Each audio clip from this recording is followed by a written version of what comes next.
한국 노인 빈곤율은 OECD 회원국 가운데 가장 높다고 하죠. 하지만 정년 이후 안정된 생활을 보장하는 양질의 일자리를 찾기란 쉽지 않은 상황입니다. 그래서 현행 60세인 법정 정년을 연장하자는 목소리가 계속 나오고 있는데요. 이와 관련해서 논의를 이어가고 있는 대통령 직속 사회적 대화기구 경제사회노동위원회 김덕호 상임위원 스튜디오에 모시고 이야기 나눠보겠습니다. 어서 오세요. 네, 안녕하세요. 65세 이상 고령 인구가 1,000만 명을 돌파했죠. 하지만 정년 이후에도 쉬지 못하고 일하는 노인들이 늘고 있는데요. 경사노위에선 이 현상을 어떻게 보고 계세요? 우선 좀 짚고 넘어가야 될 게 정년 후에 지금 쉬지 못하는 게 문제냐, 네. 아니면 일자리를 못 찾는 게 문제냐. 그죠? 이게 쉬지 못하는 게 문제라면 그건 이제 연금의 문제일 거고요. 네. 일자리를 일하지 못하는 게 문제라면 이제 일자리의 문제인 거죠. 네. 정년은 일자리와 관련된 거니까 어쨌든 인구 구조가 급격히 변하고 있고 이에 대해서는 노사정이 공동으로 대응해야 된다는 그런 인식을 가지고 있기 때문에 지금 경사노위에서 회의체를 만들어 가지고 6월 말부터 지금 논의 중에 있습니다. 그러니까 정년 이후에도 일하고 싶다는 중장년층의 목소리를 청취하고 계실 맞습니다. 거 아니에요? 예. 주로 이들이 어떤 어려움을 호소하고 있나요? 어쨌든 고령자분들 공통적으로 느끼는 것은 노후소득이 충분하지 않다. 이거겠죠. 네. 그래서 이제 일을 해야만 되는 거죠. 현재 고령자들 평균 연금액이 한 65만 원밖에 안 되거든요. 네. 그러면 이제 문제는 우리 노동시장에 두 개의 노동시장이 존재하고 그 간의 격차가 너무 크다는 겁니다. 그래서 상황이 좀 달라요. 대기업 정규직 같은 경우에는 아마 정년 후에 소득 공백을 가장 크게 느낄 겁니다. 왜냐하면 정년 후에 나오게 되면 2차 노동시장이 굉장히 열악하거든요. 임금이 네. 확 떨어지기 때문에 그래서 오히려 노동시장에 참여를 못하다가 나중에 생계가 어려워지면 다시 참여를 하죠. 하지만 중소기업이나 비정규직에 있는 분들은 계속해서 그렇게 평생을 살아오셨고 다만 자산을 모으지 못하셨던 거죠. 그래서 그분들한테 정년은 그렇게 큰 의미는 없습니다. 어차피 중소기업은 지금 정년이 없거나 정년이 65세인 데가 많이 있어요. 네. 차이가 있습니다.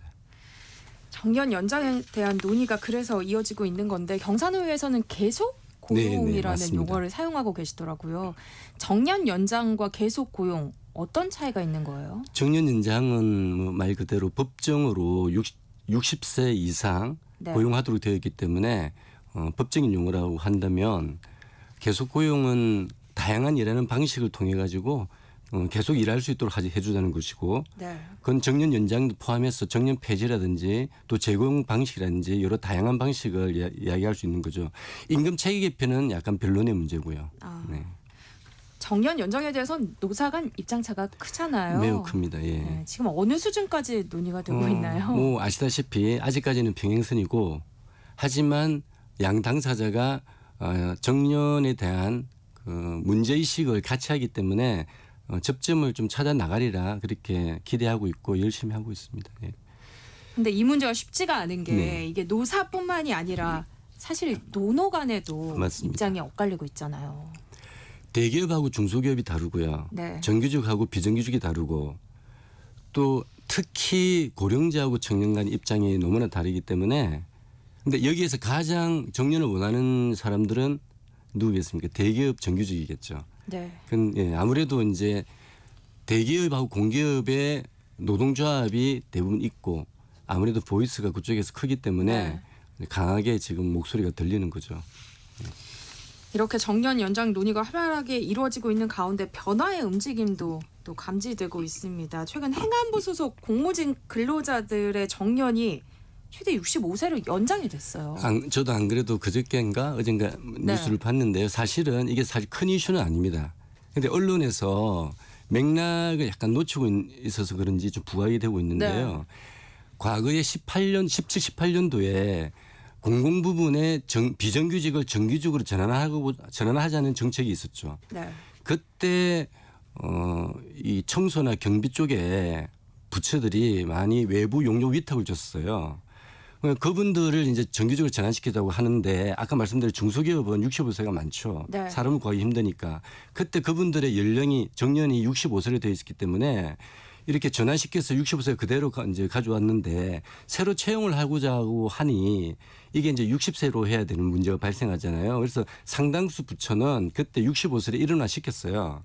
다만 행안부는 그때 그렇게 하지 못했던 거죠. 아, 예, 그런 부분들을 그런 맥락을 모르면 네. 마치 이렇게 지금도 이미 다른 부처들은 이런 경우가 많아요. 65세로 연장된 부처들이 그럼요. 많다는 많이 말씀이시죠? 왜냐하면 아까 말씀드린 대로 중소기업은 정년이 없거나 사람을 못 구하니까요. 정년이 65세로 있는 데가 많이 있어요. 일부 민간 기업에서도 뭐 노사 합의로 정년을 연장하기도 하잖아요. 이런 사례를 통해서 좀 합의점을 찾기는 어려울까요? 정확하게는 네. 제가 교섭을 통해 가지고 정년을 연장한 사례는 접하지 못했습니다. 아마 재고용일 겁니다. 재고용. 현대차나 네. 하이닉스 같은 경우에 이번에 현대차 같은 경우에는 1년 재고용 숙련 제도가 있는데 네. 그 1년에서 2년을 연장했거든요. 네. 그러니까 지금 정확하게는 우리가 재고용과 정년 연장을 구분할 필요가 있죠. 그러니까 지금 재고용 부분 같은 경우에는 네. 대기업의 한 30% 이상이 지금 재고용 제도를 운영하고 있어요. 운용하고 있고. 네, 이거는 대기업과 중소기업 간의 사정이 굉장히 다릅니다. 그래서 다양한 방식의 고용 대안이 필요한 거고요. 네, 저희가 이제 정년 연장 얘기를 하는데 남의 이야기다라고 느낄 것 같은 분들이 또 있습니다. 일반 기업 근로자 같은 경우는 사실 뭐 정년을 다 채우는 것조차도 힘든 경우들이 많잖아요. 어떻게 보세요? 이건 사실은 공무원이냐 일반 기업이냐의 그 구분보다는 네. 대기업이냐 중소기업이냐 구분이 더 정확한 거죠. 아까 말씀드린 대로 공기업과 대기업에는 노동조합도 있기 때문에 우리나라는 해고 제한을 가지고 있단 말이죠. 네. 그러니까 함부로 해고를 하지 못해요. 그래서 보통 대기업은 근로조건이 좋기 때문에 정년까지 가죠. 다만 중간에 희망퇴직을 할 경우에는 상당수 기업이 은행 같은 경우는 그렇지 않습니까? 상당수 희망퇴직금을 지급하죠. 하지만 중소기업은 뭐 정년이 지나도 임금을 삭감하는 경우가 없어요.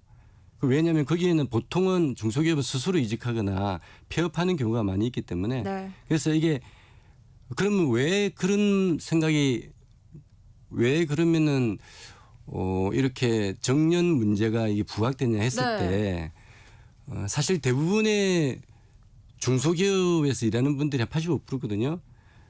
그런데 아까 말씀드린 대로 보이스를 내는 곳은 사실은 이제 노동조합이 보이스를 낼 수밖에 없기 때문에 여론을 주도하는 게 보통 대기업이 공기업이니까 아마 그렇게 느껴지지 않을까. 이건 뭐 제 개인적인 생각인데요. 하여튼 그런 부분이 있다는 것을 좀 말씀드리고 싶어요.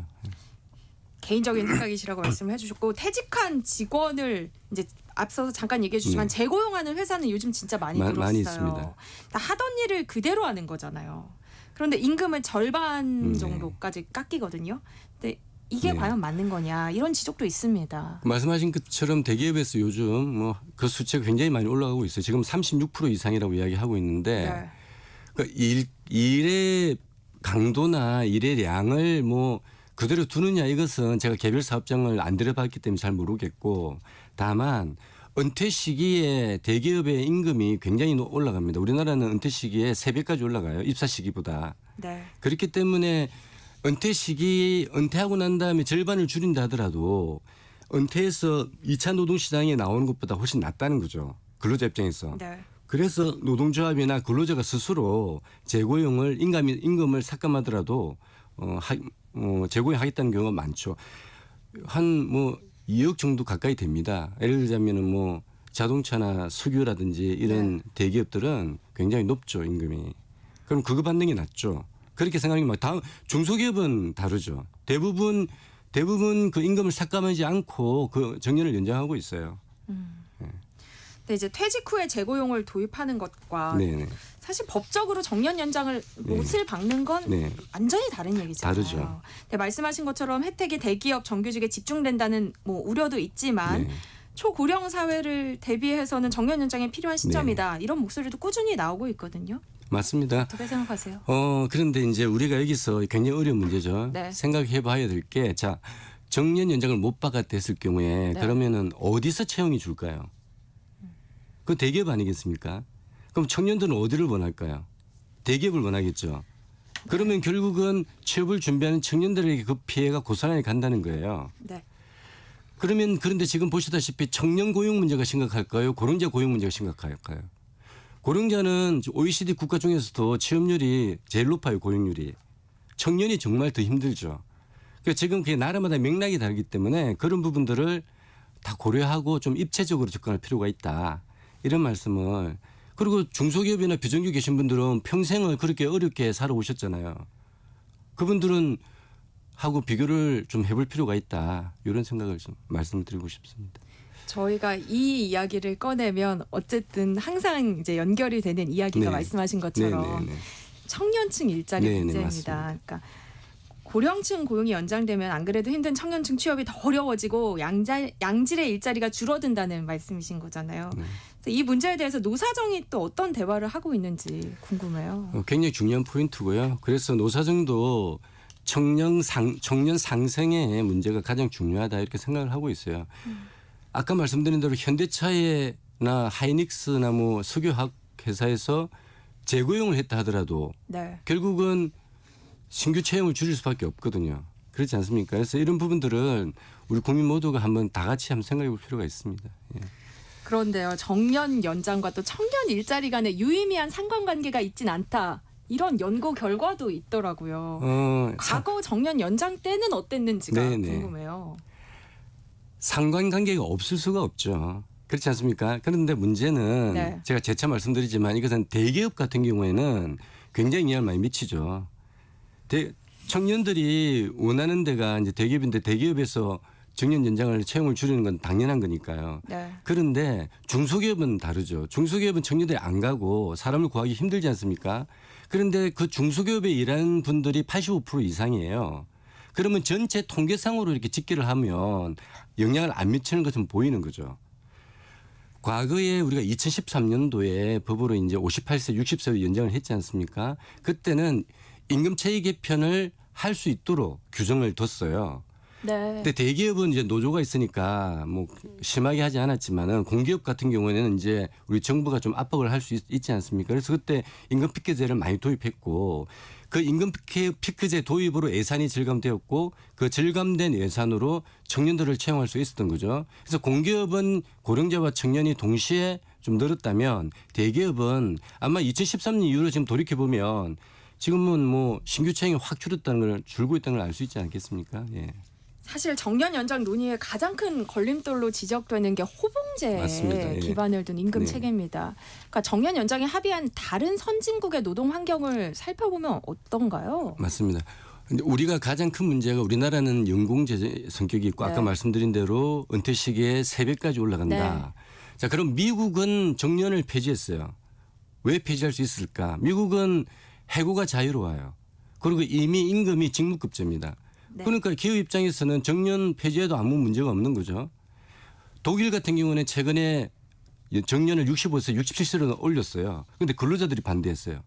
왜 반대했을까요? 내가 연금을 받아야 되는데 왜 내가 일을 해야 되냐 이렇게 하는 거죠.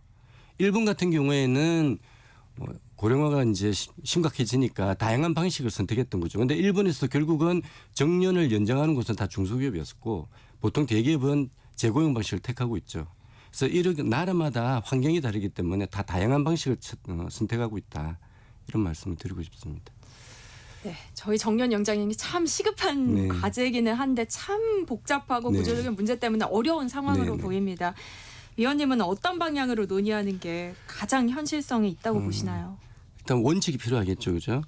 그래서 근데 원칙 중에 제가 생각하는 제1원칙은 청년과의 상생이라고 생각하고요.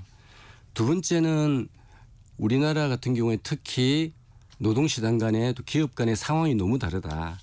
그래서 일률적으로 돼서는 안 된다. 다양한 방식이 필요하다. 그리고 일부가 아니고 전체 노동자한테 도움이 되어야 한다.